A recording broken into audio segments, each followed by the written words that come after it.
আসসালামু আলাইকুম। আমাদের লক্ষ্মীপুর খুবই ভয়াবহ অবস্থা। পানির কারণে মানুষ হাঁটতে পারছে না, যার কারণে কোমর সমান পানি, সবাই ঘরে ঘরে পানি। তো খুবই ভয়াবহ অবস্থা, সবাই একটু দোয়া করবেন। বন্যার সময় যে কত কষ্ট শুধুমাত্র তারাই জানে যারা বন্যা দেখেছে।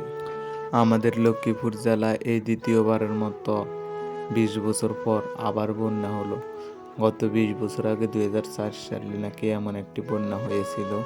তখন যদিও আমি ছিলাম না, শুনছি।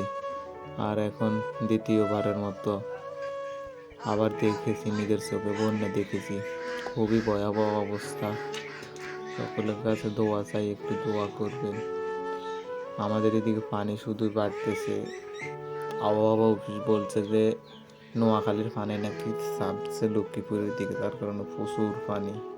খুবই ভয়াবহ অবস্থা।